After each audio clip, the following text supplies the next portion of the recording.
Hello everyone, and welcome to today's vlog in which we take a cross-country adventure to the American Southwest. Now, as you probably may know, Kyle has been harboring a not-so-secret desire to become a cowboy. From the recently acquired pickup truck, the endless country tunes, and the incorporation of terms like howdy and y'all into his lexicon, all of the telltale signs were there. So it was only fitting that we make the pilgrimage from San Francisco to El Paso, Texas for a weekend of desert hikes and Mexican cuisine. With our suitcases packed and meeting schedules cleared, we hopped aboard a quick flight to Texas. It was quite late by the time we landed, so we didn't get more than a cursory tour of our new surroundings. Texas. The moon, it's so big. It just looks like a Cheese. lamp. Looks like cheese. It looks like a lamp bulb from here. Whoa! Before checking into our home for the night. La Quinta Inn.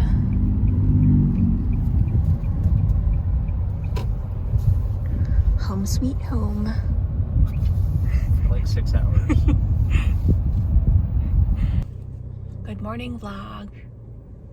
It's early in the morning. It is 6 o'clock in the morning and we're in El Paso. And we're about to drive where? Carlsbad. We're driving all the way to Carlsbad.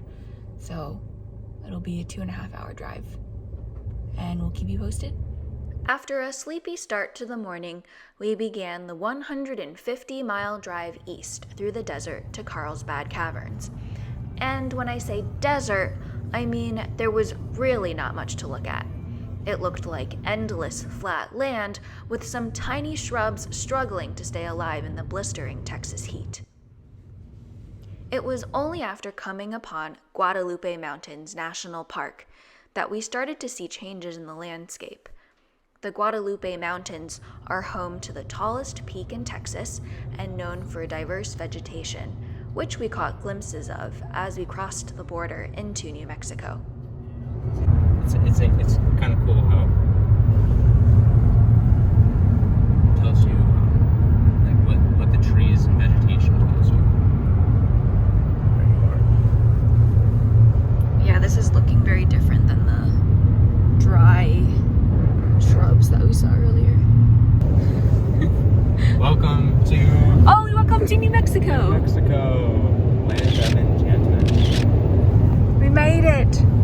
It looks so different over here. Whoa! Wow! It's a whole new world! After the long drive, a quick coffee refuel was definitely needed, and we popped into a local cafe before arriving at the Carlsbad Caverns Park entrance. In addition to a hike into the caves, we were really hoping for a wildlife sighting. It'd be cool to see a sheep, like one of those mountain goats just clinging on the side of one of these mountains. No, they have mountain goats. Those mountain goats are like Seattle. But like bighorn sheep. Maybe. Okay, so maybe no mountain goats, but perhaps something a bit more exotic? Like a pterodactyl? Like, Oh, is that the sound they made? yes. What sound do you think they make? Caw-caw! Caw-caw! I think they screeched. I think they were screechers. Everything the light touches is your kingdom.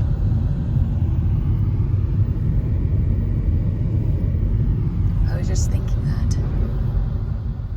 Now, the Carlsbad Caverns are famous for their huge underground chambers filled with speleothems, and thousands of bats actually call these caves home.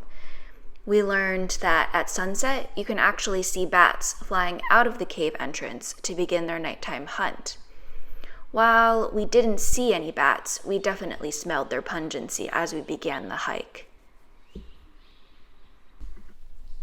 We're hiking through the caves right now. Earlier we could hear the birds, but now we're so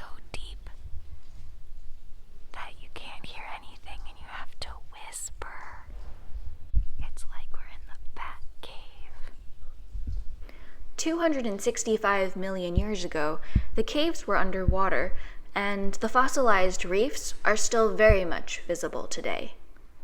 Yeah, a lot of these have very under the sea vibes. Under the sea. Under the sea. Like, you know the footage when they're showing you like sunken ships? After 45 minutes of descent, we made it to the largest chamber in all of the caverns, not very creatively named Big Room. Here we saw a wide array of speleothems, and this time they had clever names to match their appearance, like popcorn, cauliflower, and my personal favorite, the lion's tail. I even attempted to name one of my own. Doesn't this look exactly like an old Japanese man? A samurai? With our creative juices flowing, Kyle even had a spark of inspiration for a screenplay. Alright, let's hear your movie pitch. Okay, here we go. It's a Pixar. Ready? Okay. Water droplet eats most of its adult life on a stalactite at the top of the cave. Until one day, it drops. Some water droplets go down to the bottom depths of the cave. Others land on us and get to travel with us after the cave. Who knows what adventures they'll go on next?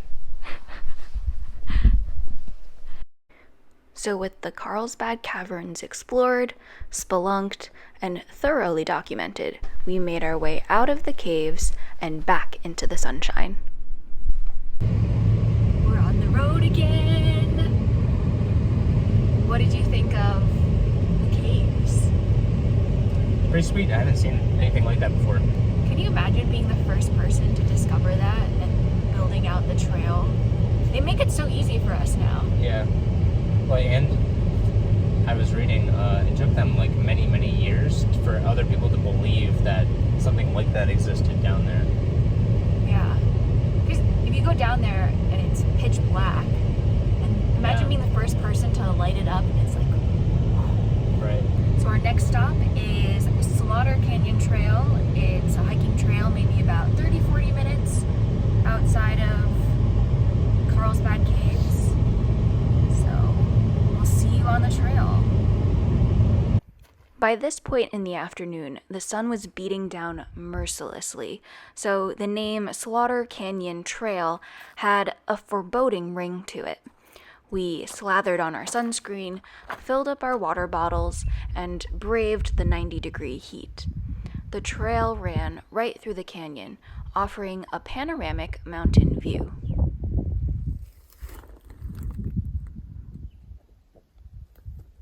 We're in the middle of nowhere! I've never felt so isolated from the rest of humanity. Look, there's no one. There's no one. If you're very quiet, see how quiet it is. You can hear the birds. I'm also very sweaty. So we're in this canyon, right? Surrounded by mountains, both sides, all around us. Looks like we're traveling along what is sometimes like a stream, maybe. But it's very dry right now. 5 miles of rocky terrain later, we were extremely relieved to make it back to our air-conditioned car. And even though the hiking for the day was completed, the driving was not. We still had another 150 miles to Alamogordo, New Mexico, a town whose claim to fame are its award-winning pistachios. On the drive, we passed by orchards filled with hundreds of what I could only assume were pistachio trees, and was frankly amazed that they could keep these watered in the middle of a desert.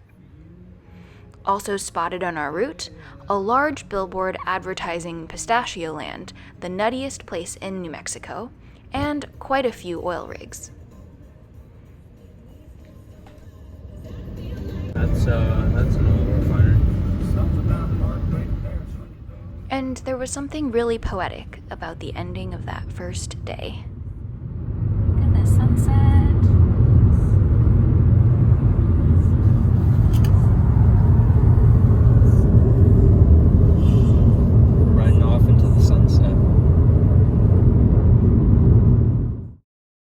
The next morning, freshly recharged and ready for more hiking, we were off to our next destination, White Sands National Park. Now, White Sands is unlike any national park I'd ever visited. First off, it's located in the middle of a missile range, and there was pure white sand as far as the eye could see.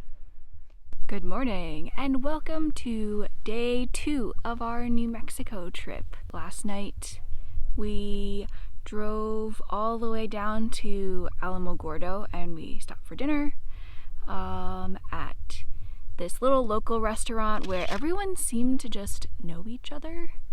It must have been a really small town because we seemed to be the only people there that didn't know anybody. And then on our drive out, we saw these 2 huge elk that were just by the side of the road. And lots of deer. Yeah, and cows. So we got in our animal sightings for the day. And now we're hiking in White Sands National Park. So if you look all around us, it's just desert. It's crazy. It's like we're on another planet or something.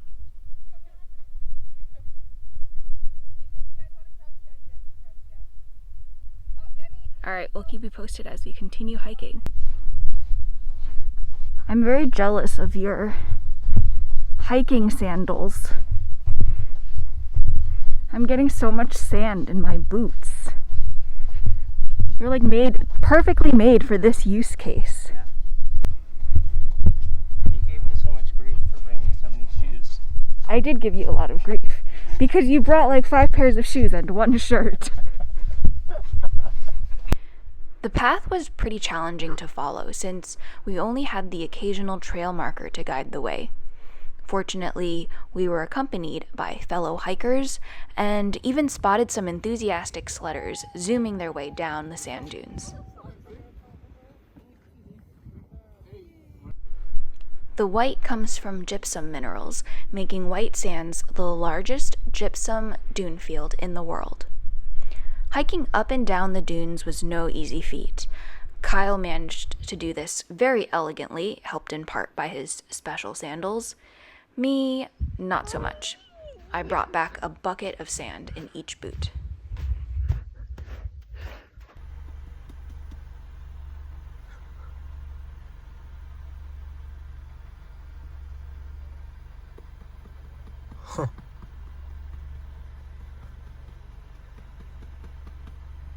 Back a lot of souvenirs. It's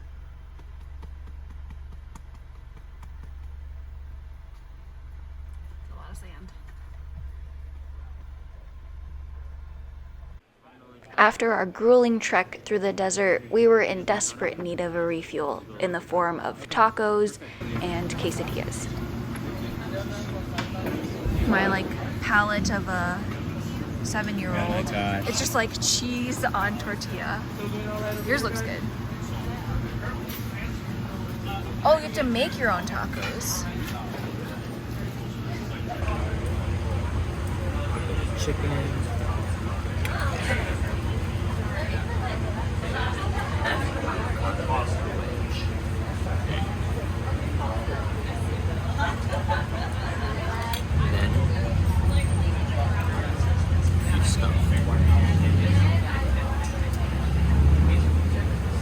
How is it?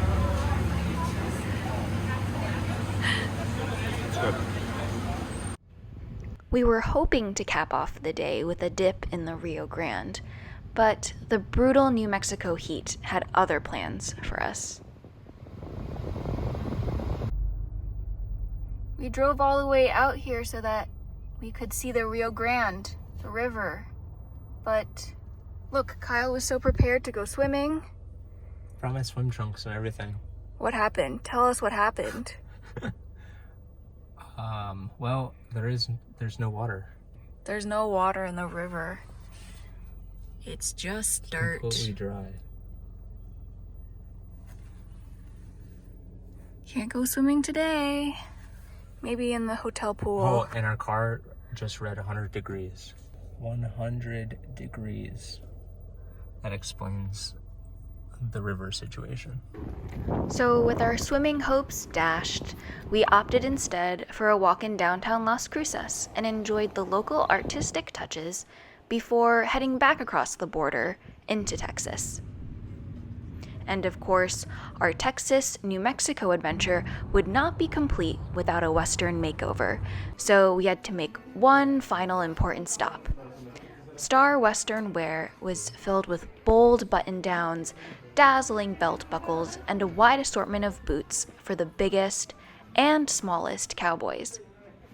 Kyle had his heart set on a cowboy hat, though, so we got him fitted and measured to try one on.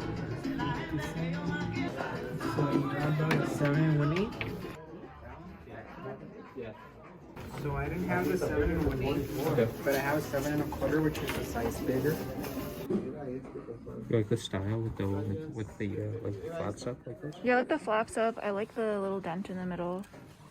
Well, that one has. I mean, they all have dents. This fits a lot better. Give me a howdy, partner. Howdy, partner.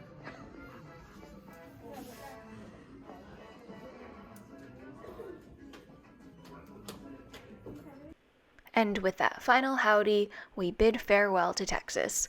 We left with our bellies full of tacos, quads a bit sore from hiking, and I still have Blake Shelton's song stuck in my head. All in all, a great trip to the Southwest, and we can't wait to come back. So that was our trip to New Mexico. I hope you enjoyed the video. Thanks so much for watching, and we'll catch you in the next one. Bye!